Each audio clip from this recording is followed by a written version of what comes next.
sur les routes de notre quotidien professionnel, que cela soit en mission ou pour se rendre au travail ou à votre domicile, chaque trajet comporte son lot d'incertitudes et de risques. Avez-vous déjà pris le temps de réfléchir à la façon dont ces déplacements impactent la sécurité de votre équipe et la pérennité de votre entreprise? La route, lieu d'échange et de déplacement, peut également être le théâtre de dangers souvent sous-estimés. C'est dans cette optique que nous entamons un voyage au cœur de la prévention du risque routier dans le monde du travail. Bonjour et bienvenue dans ce module de sensibilisation. Alors que chaque trajet professionnel présente des défis inhérents, ce module vous guidera à travers une compréhension approfondie du risque routier, du cadre réglementaire et des étapes concrètes pour prévenir et atténuer ces risques au sein de votre entreprise. Penchons-nous ensuite sur les facteurs de risque qui contribuent au danger sur la route, que ce soit les conditions routières, le comportement des conducteurs, l'état des véhicules ou les actions d'autres usagers de la route. Puis les impacts sur la santé, avec les conséquences d'un accident routier qui ne se limitera pas, souvent, qu'aux dommages matériels. Ensuite, nous découvrirons les conséquences des accidents qui vont impacter votre entreprise. L'essence même de la sécurité réside dans la prévention. Nous détaillerons donc les étapes d'une démarche de la prévention du risque avec une évaluation rigoureuse des risques et la mise en place d'un plan d'action efficace. Le choix des véhicules et des équipements de sécurité jouera un rôle déterminant dans la protection des salariés. Explorons ensemble les différentes facettes de la prévention du risque routier au sein de l'environnement professionnel avec la première partie. Voici la définition du risque routier professionnel. Il englobe l'ensemble des dangers associés au déplacement sur la route, que ce soit lors des missions professionnelles ou pendant les trajets domicile-travail, couramment désignés sous le terme de risque trajet. Il est crucial de distinguer le risque routier en mission du risque trajet, sachant que le nombre d'accidents pendant les trajets domicile-travail est statistiquement plus élevé que celui en mission. La conjonction de ces deux risques fait de la route la principale cause de mortalité en lien avec le travail. Il est à noter que l'émergence du télétravail a certes réduit la fréquence des trajets domicile-travail, mais a simultanément contribué à l'allongement géographique de ces trajets. Ainsi, bien que moins fréquents, les trajets peuvent être plus étendus, soulignant l'importance de considérer l'ensemble des aspects du risque routier professionnel. Maintenant le cadre réglementaire en vigueur en France. La sécurité des salariés sur la route est une préoccupation majeure inscrite dans le droit du travail français. L'article L4121-1 du Code du travail impose à l'employeur l'obligation d'assurer la sécurité de ses salariés. Les principes généraux de prévention, énumérés dans le Code du travail, doivent guider l'employeur dans l'atteinte de cet objectif. L'article L4121-3 précise que la mise en œuvre d'une démarche de prévention implique une évaluation de tous les risques auxquels sont exposés les salariés, y compris ceux liés à la conduite automobile. Cette évaluation doit prendre en compte la nature des activités de l'établissement, les procédés mis en œuvre, les équipements de travail utilisés, et apprécier les conséquences éventuelles des risques identifiés. À la suite de cette évaluation, l'employeur met en place des mesures de prévention appropriées aux risques liés à la conduite automobile, assurant ainsi la sécurité des déplacements professionnels. Les résultats de l'évaluation du risque routier sont consignés dans le document unique d'évaluation des risques professionnels DUERP, conformément à l'article R4121-1. La responsabilité de l'employeur. Lorsqu'il met à la disposition d'un salarié un véhicule pour l'exécution de son contrat de travail, l'employeur est tenu de prendre toutes les mesures nécessaires pour éviter de mettre en péril la sécurité de son salarié. Ces mesures incluent le maintien en état de conformité et de bon fonctionnement des véhicules, l'entretien régulier, le choix des modes de déplacement les plus sûrs, la gestion des communications lors des déplacements, et l'organisation du travail et des pauses. Un défaut de mesure de prévention, à l'origine d'un accident de la route au travail, expose l'employeur à des poursuites pénales. Des accusations d'homicide ou de blessures involontaires peuvent être engagées si ces manquements ont créé ou laissé créer une situation dangereuse ayant rendu possible l'accident. Parallèlement, l'employeur peut engager sa responsabilité civile en cas d'accident causé par son salarié en mission au volant d'un véhicule. Il est tenu de réparer les dommages matériels ou corporels causés à des tiers, conformément à l'article 1384 du Code civil. En cas de faute inexcusable de l'employeur, la victime peut obtenir une réparation en fonction du préjudice réellement subi. Des exemples concrets, tels qu'un défaut d'entretien du véhicule ou une charge de travail excessive du conducteur, peuvent caractériser une faute de l'employeur. La responsabilité du salarié. La responsabilité du salarié sur la route est cruciale pour assurer la sécurité. En tant que conducteur, le respect du code de la route est une obligation, incluant l'interdiction de téléphoner au volant, le respect des limites de vitesse, etc. le non-respect de ces règles peut entraîner des sanctions pénales. En cas d'accident corporel, la responsabilité pénale du conducteur peut être engagée, avec des conséquences légales définies par le Code pénal. De plus, le salarié a une obligation de sécurité selon le Code du travail, impliquant le respect des consignes et formations reçues. Il est essentiel de sensibiliser les salariés à ces responsabilités et d'appliquer des mesures préventives pour minimiser les risques liés à la responsabilité du conducteur. Les statistiques du risque routier professionnel. Afin de refléter l'importance et les enjeux du risque routier, il est important de parler statistiques afin de saisir l'étendue de ce risque et pourquoi il est un aspect essentiel de la prévention en sécurité au travail. Mais on dit toujours qu'il vaut mieux donner des chiffres, plutôt que de faire de grands discours. Toutes les 10 minutes, un accident de la route lié au travail survient, affectant 56 390 personnes annuellement. 5 millions de journées d'arrêt de travail résultent de ces accidents chaque année, équivalent à près de 18 000 salariés arrêtés pendant une année entière. La répartition des décès selon le type de déplacement, mission en trajet domicile-travail, et le moyen de transport. En mission. 20% en agglomération, 55% hors agglomération et 25% sur l'autoroute. Pour les trajets domicile-travail. 25% en agglomération, 67% hors agglomération, et 8% sur l'autoroute. Par moyen de transport.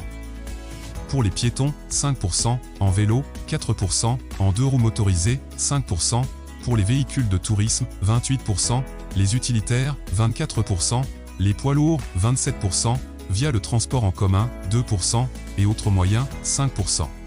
Les accidents routiers du travail, en mission, représentent environ 10% des accidents du travail toutes causes confondues, contribuant à environ 30% de l'ensemble des accidents mortels en lien avec le travail. Face à ces chiffres marquants, il est maintenant temps d'explorer de manière approfondie les facteurs spécifiques qui contribuent à ces accidents. Les facteurs de risque.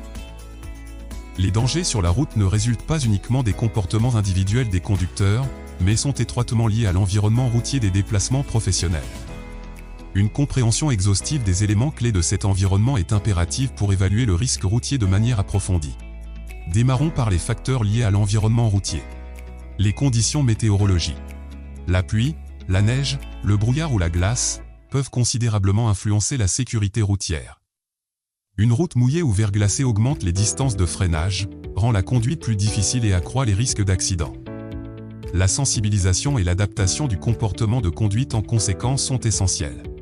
L'état des routes. La qualité et l'état des routes jouent un rôle primordial dans la sécurité des déplacements. Des routes mal entretenues, des nids de poules ou des marquages effacés peuvent créer des situations dangereuses. Une connaissance approfondie des itinéraires empruntés, associée à une communication efficace sur les problèmes potentiels, contribue à minimiser ces risques. La densité du trafic. Elle influence la probabilité d'accident. Les heures de pointe, les zones congestionnées et les situations de trafic intense nécessitent une vigilance accrue. La planification des trajets en tenant compte des heures de trafic intense peut réduire les risques liés à la densité du trafic. Les infrastructures routières. La qualité des infrastructures, comprenant la signalisation, l'éclairage et la présence d'aménagements spécifiques, impacte directement la sécurité. Des routes bien éclairées, une signalisation claire et des aménagements adaptés contribuent à une conduite plus sûre. Les entreprises doivent être conscientes de ces aspects pour minimiser les risques liés à la qualité des infrastructures. Poursuivons avec les facteurs liés au conducteur. La fatigue au volant. Elle demeure l'un des principaux facteurs de risque. Des trajets fréquents, des horaires de travail prolongés et le manque de repos peuvent contribuer à la fatigue. La sensibilisation à l'importance du repos, la planification de pauses régulières et la promotion d'une culture du repos sont essentielles pour atténuer ce risque. La distraction au volant. Telles que l'utilisation du téléphone portable, la manipulation d'appareils électroniques ou d'autres activités distrayantes, accroissent considérablement les risques d'accident. La sensibilisation à la distraction au volant, associée à des politiques strictes sur l'utilisation des dispositifs électroniques pendant la conduite, contribue à réduire ce risque. Le respect des règles de conduite. Le non-respect de ces règles, telles que les limites de vitesse, les feux de signalisation et d'autres règles du code de la route, accroît considérablement les risques. Des programmes de sensibilisation, des rappels réguliers et des incitations positives peuvent contribuer à promouvoir le respect des règles de conduite. Passons aux facteurs liés au véhicule. L'état du véhicule est un facteur déterminant dans la sécurité routière. Les entreprises doivent prendre des mesures spécifiques pour minimiser les risques liés au véhicule. La maintenance régulière. L'entretien régulier des véhicules est essentiel pour assurer leur bon état de fonctionnement. Des contrôles réguliers, des entretiens préventifs et des vérifications systématiques contribuent à minimiser les risques liés à des défaillances mécaniques. Choisir un véhicule adapté. Le choix adapté à l'activité professionnelle est impératif. Les caractéristiques des véhicules, telles que la taille, la puissance et les équipements de sécurité, doivent être en adéquation avec les besoins spécifiques de l'entreprise. Un facteur qui est régulièrement oublié est celui lié aux autres conducteurs. Outre le comportement individuel, les actions des autres conducteurs sur la route peuvent représenter des risques potentiels. La vigilance accrue aux actions des autres conducteurs, la capacité à anticiper les comportements imprévus et l'application de techniques défensives peuvent contribuer à réduire les risques liés aux actions des autres usagers de la route. Passons aux autres risques que l'on peut rencontrer pendant la conduite. Les risques psychosociaux. Les déplacements professionnels peuvent générer des risques psychosociaux, tels que le stress lié à la circulation, les pressions temporelles et l'impact sur l'équilibre travail-vie. Une gestion efficace de ces risques implique la mise en place de mesures de soutien psychologique, des politiques de gestion du stress et des stratégies pour favoriser le bien-être mental des conducteurs. Le risque chimique. L'exposition aux gaz d'échappement lors de la conduite ou pendant le plein d'essence représente un risque chimique potentiel. Des mesures de prévention, telles que l'utilisation de véhicules à faibles émissions, la ventilation adéquate des espaces de stationnement et la formation sur la manipulation sécuritaire des carburants, sont essentielles pour atténuer ces risques. Les risques physiques. Les postures de travail pendant la conduite et les conditions environnementales, comme le bruit, les vibrations ou la chaleur estivale, peuvent entraîner des risques ergonomiques et physiques. Des programmes de formation sur l'ergonomie, des ajustements ergonomiques dans les véhicules et des équipements de protection appropriés contribuent à minimiser ces risques. Entamons maintenant la partie concernant les conséquences et les impacts sur la santé. Les impacts physiques. Les accidents routiers ont des conséquences graves sur la santé physique des personnes impliquées, engendrant un large éventail de blessures.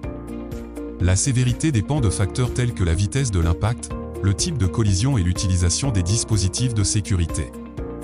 Parmi les blessures fréquentes, on retrouve les fractures des membres, entorses, coupures et contusions, pouvant entraîner une incapacité temporaire ou permanente, affectant ainsi la vie quotidienne et professionnelle. Les traumatismes crâniens sont également courants, même à faible vitesse, et peuvent avoir des conséquences durables, incluant des problèmes de mémoire, concentration et fonctions cognitives générales.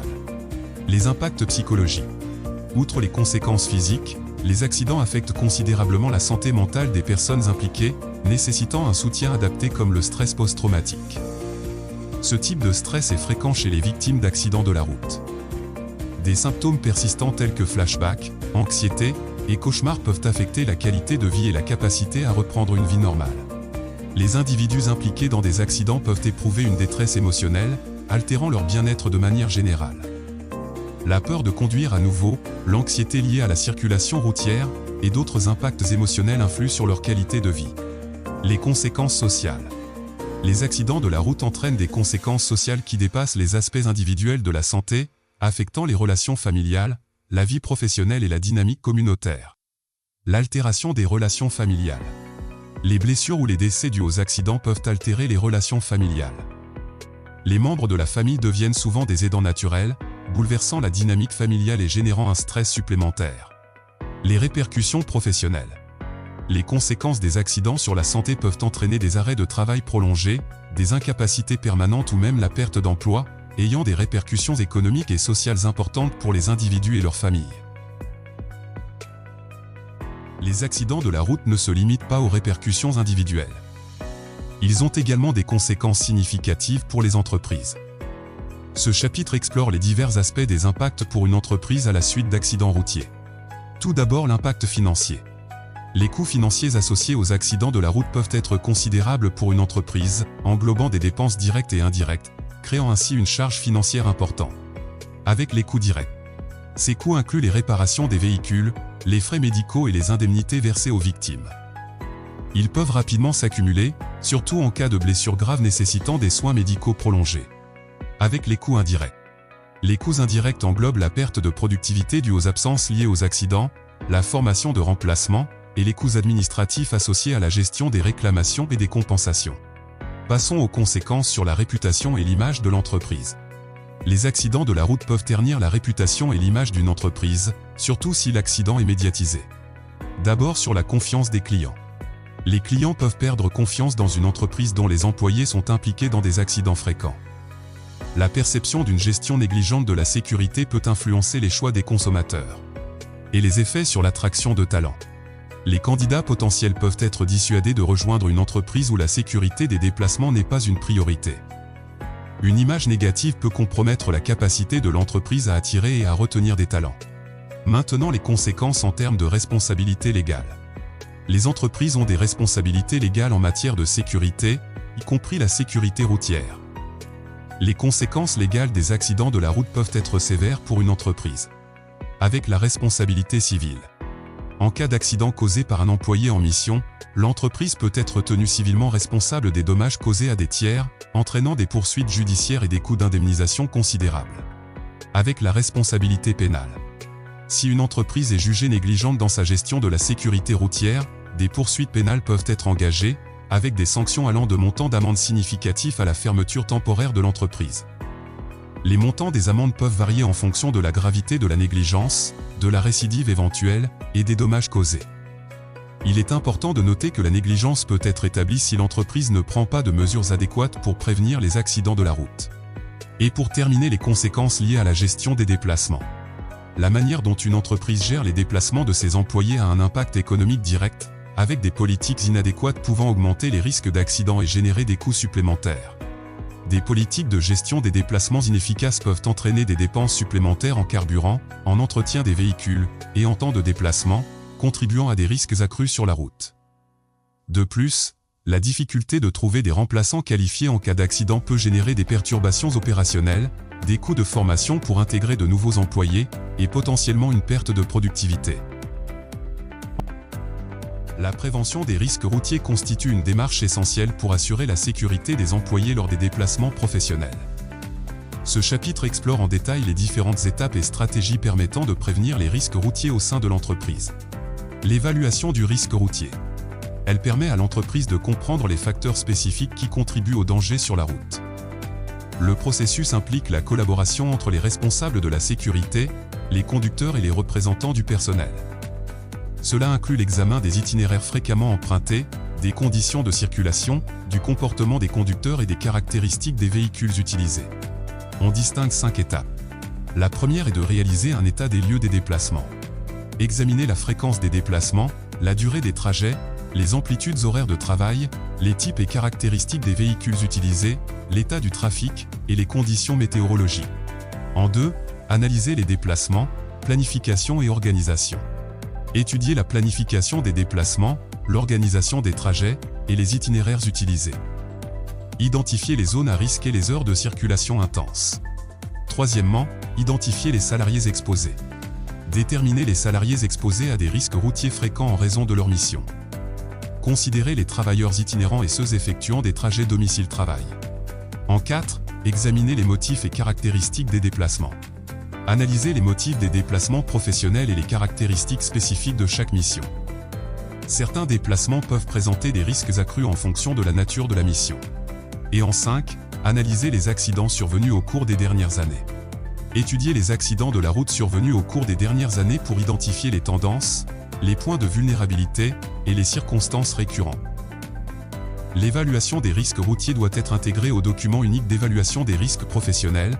DUERP, c'est un outil essentiel de la gestion de la santé et de la sécurité au travail. Il recense l'ensemble des risques auxquels les travailleurs sont exposés, y compris ceux liés au déplacement professionnel. La démarche de prévention se poursuit par la définition d'un plan d'action.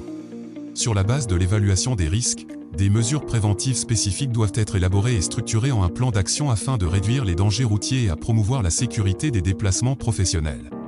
On trouvera de manière générale l'organisation des déplacements. Mettre en place des politiques et procédures claires pour l'organisation des déplacements. Intégrer des horaires de travail raisonnables, des itinéraires sécurisés et des temps de repos adéquats. La communication pendant les missions. Établir des protocoles de communication clairs entre les employés en déplacement et l'entreprise. Assurer une communication régulière pour suivre la progression des missions et intervenir en cas de besoin. La formation continue des conducteurs. Fournir une formation continue aux conducteurs, axée sur les compétences de conduite défensive, la gestion du stress au volant et la sensibilisation aux dangers spécifiques rencontrés lors des missions professionnelles. La sensibilisation du personnel. Organiser des campagnes de sensibilisation sur les risques routiers. Informer les employés sur les bonnes pratiques en matière de sécurité routière et les encourager à adopter des comportements responsables. L'utilisation de la technologie pour la sécurité. Explorer les technologies de sécurité embarquées, telles que les systèmes d'assistance à la conduite, les dispositifs de suivi des véhicules et les outils de gestion de flotte, pour renforcer la sécurité des déplacements. En mettant en œuvre un plan d'action complet basé sur une évaluation approfondie des risques, l'entreprise peut créer un environnement propice à la sécurité routière. Il est impératif d'instaurer des indicateurs pour évaluer l'efficacité des actions mises en place. En suivant le nombre d'incidents routiers, par exemple, et en recueillant régulièrement des retours d'information des conducteurs et du personnel, l'entreprise peut ajuster et améliorer continuellement ses stratégies de prévention. Le choix des véhicules et des équipements de sécurité est essentiel pour la gestion du risque routier. Ce chapitre examine en détail les considérations liées à la sélection des véhicules, à l'arrimage des charges, aux équipements de sécurité obligatoires et recommandés, ainsi qu'à des considérations spécifiques pour certains types de véhicules. Tout d'abord, le choix d'un véhicule adapté. La sélection de véhicules adaptés constitue la première étape pour assurer la sécurité des déplacements professionnels. Différents critères doivent être pris en compte. La sélection des véhicules. Considérer la nature des missions, la distance parcourue, le nombre de passagers, les conditions routières fréquemment rencontrées et les exigences spécifiques liées aux activités de l'entreprise. L'adaptation aux besoins spécifiques de l'entreprise. Personnaliser le choix des véhicules en fonction des besoins spécifiques de l'entreprise. Intégrer des caractéristiques telles que la capacité de chargement, la consommation de carburant et les fonctionnalités de sécurité avancées. Passons à l'arrimage des charges. En plus du choix des véhicules, il est impératif de mettre l'accent sur l'arrimage des charges. Des pratiques d'arrimage adéquates sont essentielles pour éviter les accidents en cas de choc ou de freinage brutal. Les charges doivent être correctement arrimées pour éviter tout déplacement potentiel en cours de trajet. La sécurité des poids lourds. Les poids lourds, en raison de leur taille et de leur potentiel de danger, nécessitent des équipements de sécurité spécifiques. En plus des équipements obligatoires tels que l'ABS, l'ESP et l'AEB, il est recommandé d'installer des dispositifs supplémentaires tels que des avertisseurs de perte d'attention et des systèmes de maintien de trajectoire. Le transport de personnes. Les activités de transport de voyageurs présentent des risques spécifiques. Outre les aspects techniques des véhicules, il est essentiel de considérer les facteurs humains tels que les risques psychosociaux. Des politiques et des formations spécifiques peuvent contribuer à assurer la sécurité des passagers. Les deux-roues motorisés et engins de déplacement personnel. Les deux-roues motorisés, comme les motos, scooters et trottinettes électriques, offrent une mobilité efficace dans les zones congestionnées, mais présentent des risques de sécurité accrus. Une attention particulière doit être portée aux équipements de protection, à la formation des conducteurs et à l'évaluation des itinéraires. D'autre part, les véhicules non motorisés, tels que les vélos, sont une option durable et saine, réduisant l'impact environnemental et favorisant la santé des employés. Cependant, leur utilisation nécessite également des précautions, notamment en matière de visibilité et d'aménagement des itinéraires. Le choix entre les deux options doit être basé sur une évaluation approfondie des besoins spécifiques de l'entreprise, en tenant compte des avantages de la mobilité et des défis associés à chaque type de véhicule. En résumé, en adaptant les véhicules aux besoins spécifiques de l'entreprise et en intégrant des pratiques de sécurité avancées, les entreprises peuvent créer un environnement de travail plus sûr et réduire les risques d'accidents lors des déplacements professionnels. Nous arrivons au terme de ce module de prévention aux risques routiers. Il est clair que la sécurité des déplacements professionnels est une composante essentielle de la gestion globale des risques au sein d'une entreprise. Les trajets domicile-travail et les missions professionnelles exposent les employés à des dangers, nécessitant une approche proactive et systématique pour minimiser les risques et promouvoir un environnement de travail sécurisé. Nous avons exploré en détail les différents aspects du risque routier, de sa définition aux impacts économiques et sociaux qu'il peut engendrer. Le cadre réglementaire a été mis en lumière, soulignant l'obligation légale de l'employeur d'assurer la sécurité de ses salariés et de mettre en place des mesures préventives efficaces. Les facteurs de risque, qu'ils soient liés à l'environnement routier, aux conducteurs, aux véhicules ou aux autres usagers de la route, ont été examinés en profondeur. De même, les conséquences sur la santé des individus et les répercussions pour l'entreprise ont été abordées de manière détaillée. La prévention, pivot de la gestion du risque routier, a été décomposée en étapes clés, allant de l'évaluation rigoureuse des risques à la définition d'un plan d'action concret. L'importance du choix des véhicules et des équipements de sécurité a été soulignée, montrant leur importance dans la protection des employés. En adoptant une culture de sécurité routière, chaque entreprise peut jouer un rôle significatif dans la protection de ses employés sur les routes. Ensemble, travaillons à créer un environnement où chaque déplacement professionnel se déroule en toute sécurité. La sécurité routière, c'est l'affaire de tous. Je vous remercie de votre participation. À bientôt.